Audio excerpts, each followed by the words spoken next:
Just to look back now to remind you of what Jerry Sandusky was convicted of, and this was 45 counts, and those counts stayed today. Again, part of the issue here is that the mandatory minimums were altered a little bit. Again, this was child sexual abuse, crimes that occurred for 13 years. That's between 1994 and 2008. And again, as was his sentence in 2012, he once again received 30 to 60 years in prison. I want to ask our legal analyst, Tony Debouf, to join us here shortly. To remind us, Tony, again, what was the need for this resentencing? Well, what ended up happening was there was a change in the federal court system that then affected Pennsylvania, where our mandatory minimum sentences were no longer valid. So since he was sentenced with some mandatory minimums, those had to be reset. Now that's the same for all mandatory minimums in Pennsylvania. It wasn't just Jerry Sandusky's case. So this isn't unexpected. What we were looking forward to today was seeing what the new sentence would be. And this judge, not unsurprisingly, left it the same as the original judge had it. And people are also wondering about how we go from here and the likelihood that he can get a new trial. Now, this allows him to still continue in the state appeal system and federal.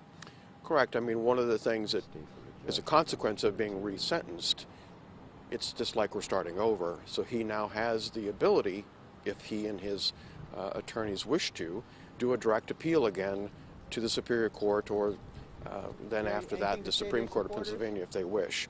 Now they can do the same things they've already done, but the expectation is the results will be the same because they've already ruled on it. Any idea as to how long this is going to continue, this case? As long as the court systems sometimes take, and if that system ends at the state level, then he's already said he'll appeal to the federal courts. And now, again, we will be able to follow this through their appeals process here through the courthouse. They've got to file through this courthouse as well. Yeah, they have a 30-day period of time to decide whether they want to appeal to the state system, or they have a 10-day time if they want to appeal for this judge to change their mind. All right, Tony Debouf with some legal analysis. Thank you, Tony.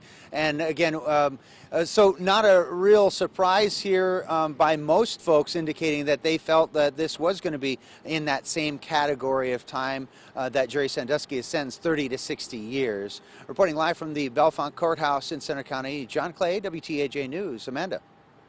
Now, John, I do have a question for you.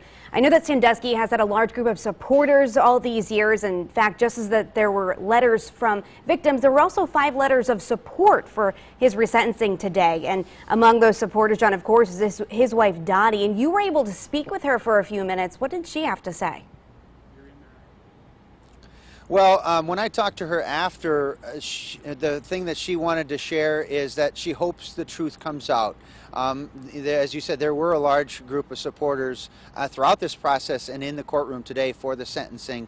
There are a large number of people, or a group of people here in the community, who believe that Jerry Sandusky is completely innocent. And again, so 5 letters were shared in his support today as well. So we will continue to hear from the Sanduskys on his behalf as well. Live in Center County, Bellefonte Courthouse, John Clay, WTAJ News.